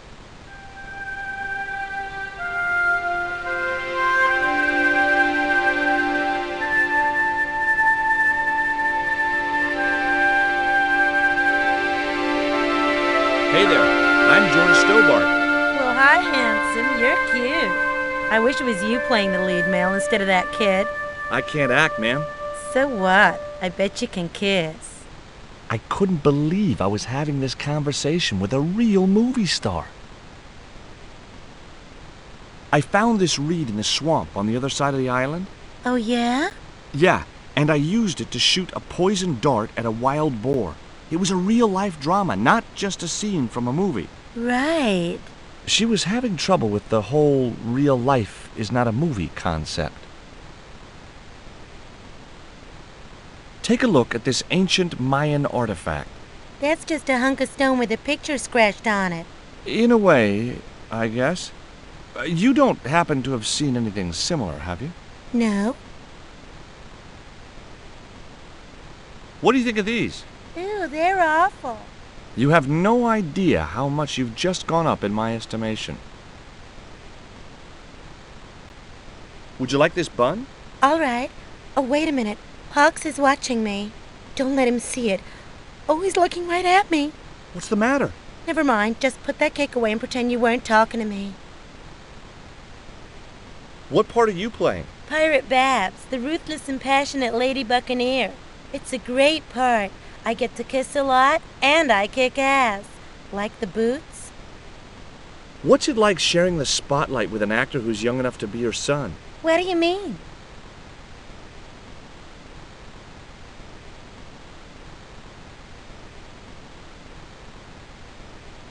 Mr. Hawks, I was wondering if... Not now! I got a movie to make. Time for the stunt, Savage. It's a short run, bounce on the plank, and somersault over the spikes and stockade wall. Do what? Plank, spikes, wall, over. Easy, a child could do it. My age? You must be joking. I could replace you, Savage. Yeah, with an arthritic baboon. Replace me? Lummy, this could be the last stunt I ever perform. I need to think about this. Get myself in the right frame of mind. A suicidal one would fit the bill for that stunt. Fine, you do that. In the meantime, we'll break for lunch. Oh, great. I'm famished. Stay right there and meditate, Savage. Tight-ass little git. You know what the locals call this place, don't you? No, but I guess you're gonna tell me. Zombie Island. Zombies? A crazed gleam came into his eye. Get me the writers. Get me makeup. I want zombie pirates in this movie by the end of today. Who's the leading lady? Don't you recognize her? That's Sharon Kowalski. Oh, right. I'd never heard of her. What's the name of the movie? Are you trying to be funny? No. It's Treasure Island, the only book I ever read twice. I don't recall any girls in Treasure Island. Gotta think box office. People like that kind of thing. What other changes have you made to the story? Just a few minor details. You haven't written out Long John Silver. Are you questioning my integrity as an artist? Of course Silver's still in it. We've even hung on to Captain Flint. His parrot. His trained attack falcon. Why do you think Blind Pew's blind? Did you say you've changed the ending of the story? That's right. Do they find the treasure? Yeah, but that comes later, after they've escaped the volcanic eruption. A volcano? Sure. Krakatoa. All the millions spent on a movie, and nobody thinks to buy an atlas. Who's playing Jim Hawkins? Haiku McEwen. Oh, don't tell me you've never heard of him. I don't go to the movies too often. Jeez. Haiku is only the hottest teen star in Hollywood. That's why we're on such a tight schedule. Gotta film the close-ups before he hits puberty. I was talking to Mr. Savage, the stuntman. Is he all right? What makes you say that? He's not making any sense. The guy's English.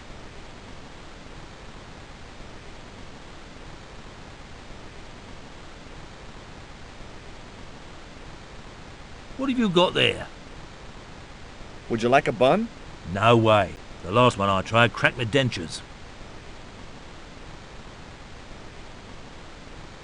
Have you ever seen anything like this before? What's that, mate? Stone axe? No, it's just a piece of polished stone. Very nice indeed. Shine it up a bit, you get a few bob for that. Did you ever meet Bertrand Oubier? Meet him? No. I saw him a few times, though. He didn't like his wife being in films. Do you think Oubier murdered his wife? I wouldn't be surprised if he did. Mind you, there were plenty of people who could have done her in. I thought the public loved her. Yeah, but people who knew her saw the other side. Did you ever work with Carol Climax? The Dirty Dachshund? I'll say. Flipping princess, mate. I heard she was very beautiful. Mind you, she acted like one too. Ordering this, demanding that. How long have you been in the movie business? Flipping years, mate. Absolutely flipping years. I was in the army before that. Thought to myself, you've been risking your bleeding neck every day, why not cash in on it like? So you became a stuntman, just like that? Nah, of course not. I had to do the training first. What training does a stuntman do? First they told me to stand in the road. Then they rammed me down. Straight up. Drove at me with a car. I couldn't believe it. I was up on the bonnet and over the other side before I realised he wasn't stopping. Then they threw me downstairs a bit and gives me a certificate. Would you like a pancake, Bert? Don't mind if I do.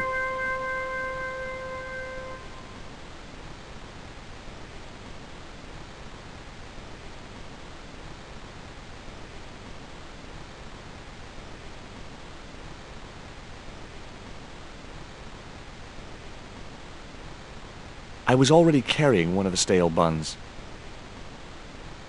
I didn't want another one of the pancakes in my pocket.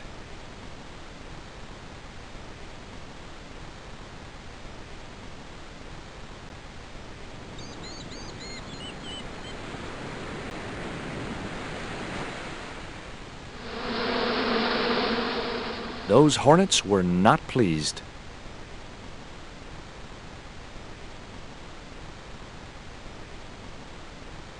Hey, Haiku. Yeah, man. You're playing Jim Hawkins, right? Jimbo. I had Mr. Hawks change his name. Jimbo Hawkins, right. There was nothing else I wanted to ask him.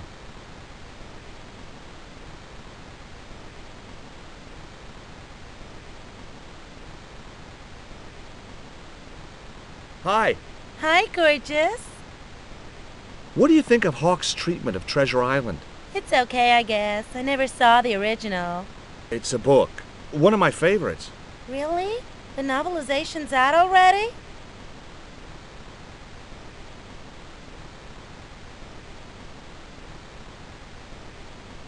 There was nothing else I wanted to ask him.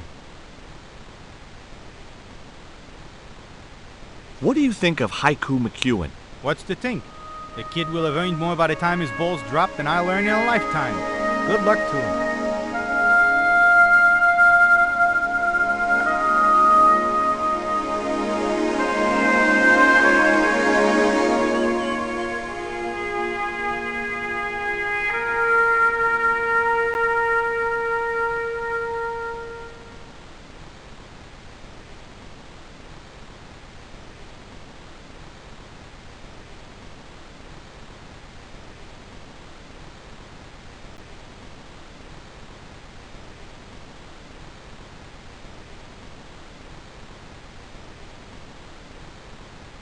What have you got there? Another pancake, Bert? Yeah, go on. The pancake oozed maple syrup all over Bert's chins. You put bloody syrup on that pancake. Now it's messed me all up. Would you like this pot of syrup? No way, I'm messed up enough already.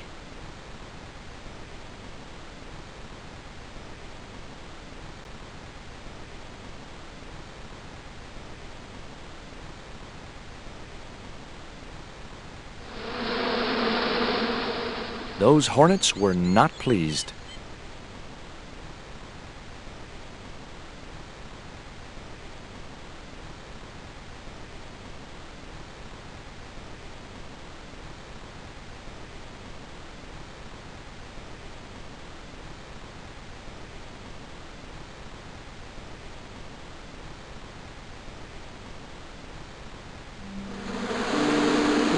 Get that camera rolling. This could be good.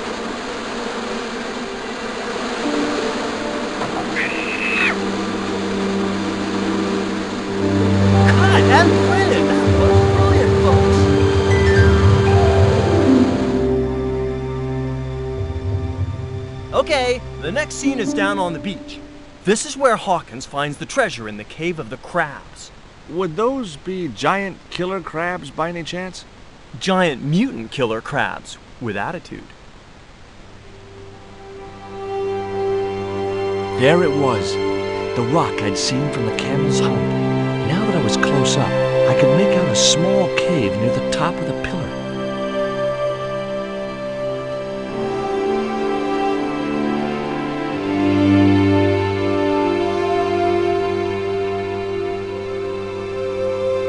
Hey, you! Trouble!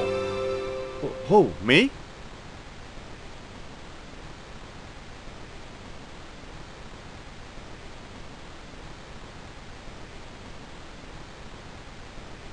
I want you to stay right where I can keep an eye on you. I'm not one of your lackeys, Hawks. I go where I like. Not here, you don't.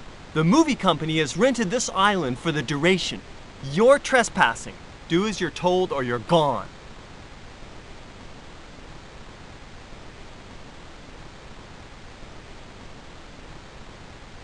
No point in going there. It wasn't the cave I'd seen from the Camel's Hump. The cave mouth was huge. It looked like an obvious place to hide treasure, and that was probably why it wasn't the one Ketch had chosen.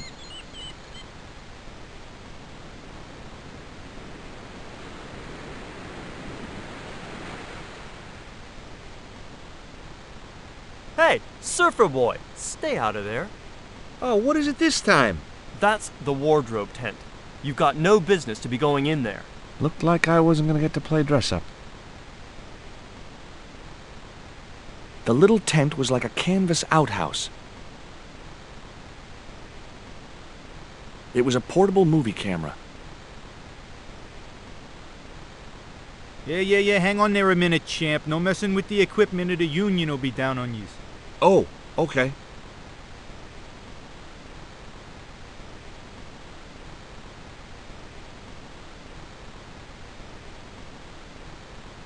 That camera wasn't going anywhere. The truck carrying the camera had sunk into the wet sand. It was Carlton Hawks, the megalomaniac director. It was the cameraman. He didn't look happy. Poor old Bert looked in a bad way. Wasn't a surprise, considering what I'd put him through at the stockade. It was Haiku McEwen, marketing's answer to talent. There it was, the column of rock I'd seen from the Camel's Hump. It was a lot taller than I'd expected.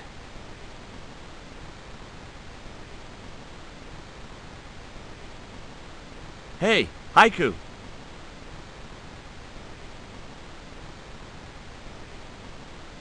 Yeah, man. There was nothing else I wanted to ask him.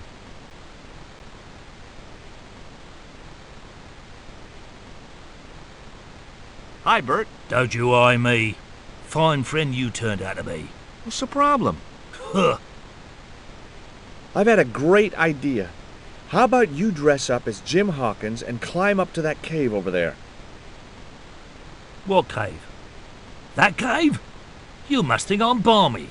I did me back in being chased by them hornets over that flaming stockade wall. No way am I going up there. Well, that narrowed the field. What films have you worked on in the past? Remember Death Stalker of the 10th grade? The psychotic biker what crashed into the school bus? That was me. Or what about They Prayed to Satan? I was the bloke in the hospital scene.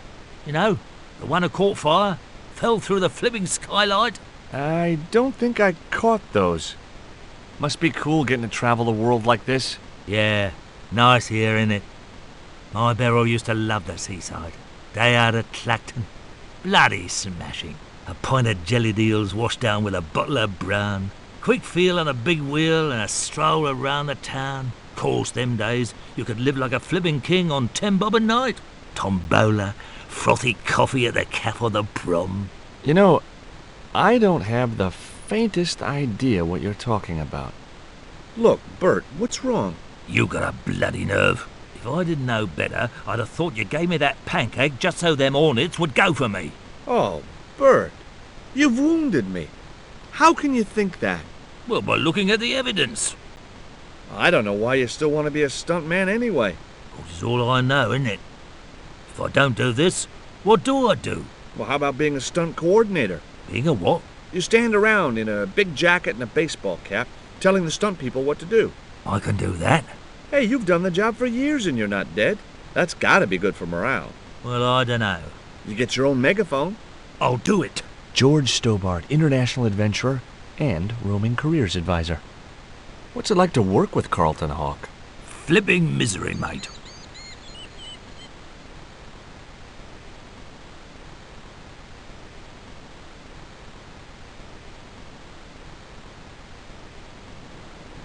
There was nothing else I wanted to ask the cameraman. Why don't you use that cave up on the rock pillar at the end of the beach? We don't have a stuntman anymore. Hey, I'll do the stunt. I appreciate the offer, but if you fall, you'll sue us. No, I won't. Everybody hear that? I heard it. Good enough, we're covered. Got any experience? Death-defying leaps, desperate fistfights, getting caught in explosions, you name it. Okay, people, move out. We're shooting the scene at the end of the beach. No, we're not. The camera's still bogged down. Shoot, I forgot about that.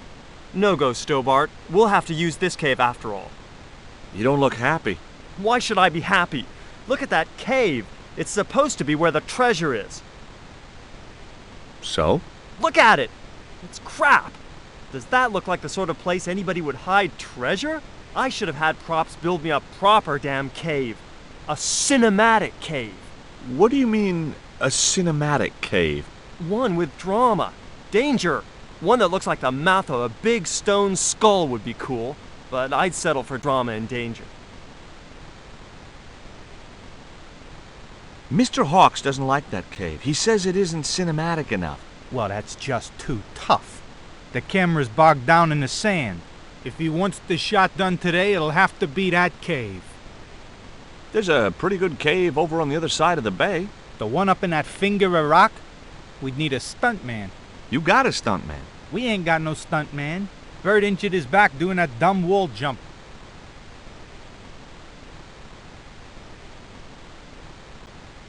Near the top of the towering rock was what appeared to be a cave mouth. Near the top, it was the rock where Ketch had hidden his treasure. It was a portable movie camera. There was nothing else I wanted to ask the cameraman.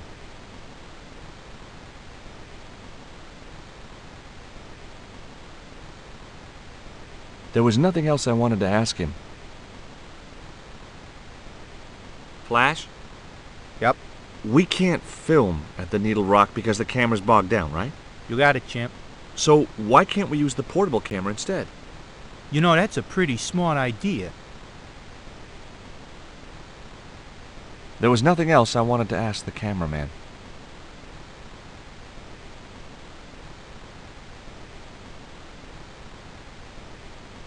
I've been talking to the cameraman. He's got a portable camera. So? So you can use the cave in that rock pillar at the end of the beach. That's a dramatic cave if ever I saw one. We ain't got a stabilized harness for it. The camera'll wobble. Did D.W. Griffiths have a stabilized harness when he made Birth of a Nation? You're right, damn it. Hitchcock, Wells, none of them needed one. For crying out loud, Sam Raimi stabilized his camera on a plank. Props, get me a plank. We're gonna wing it. Hot dog. We're gonna do a cinema verite pirate movie. George, get to wardrobe. We're gonna make you a star. On my way.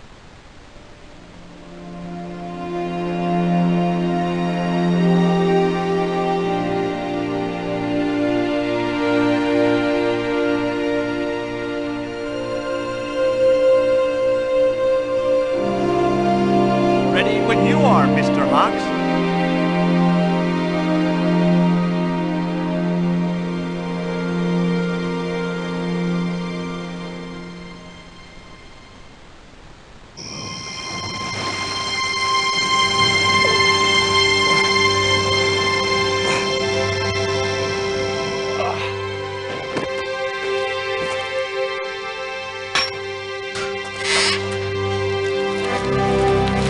The stone which Ketch had captured from the Spanish. The Eagle Stone. I returned to Quaramonte and found that Georges had left a message with Conchita. He'd already left for the Indian village, so I hurried to catch up with him. When I arrived, I found a scene of desolation.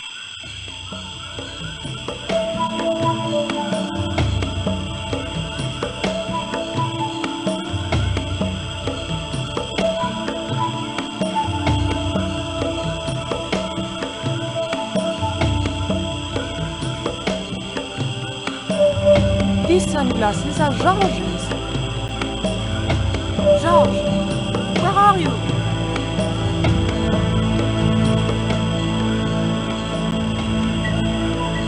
Titi Poco, I'm almost glad to see you.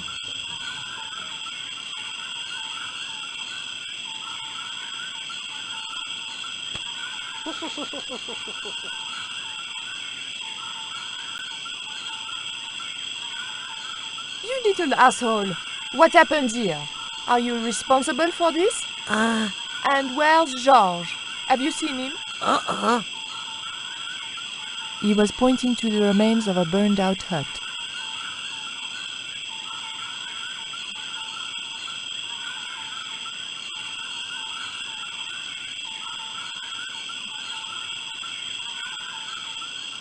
One thing I was sure of, those underpants weren't George's.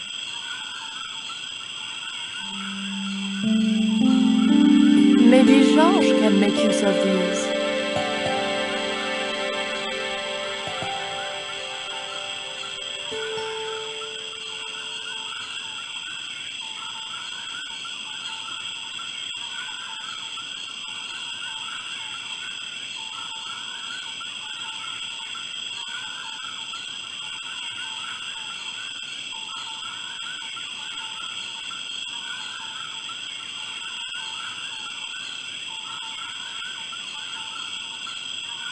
They were lovely underpants, really.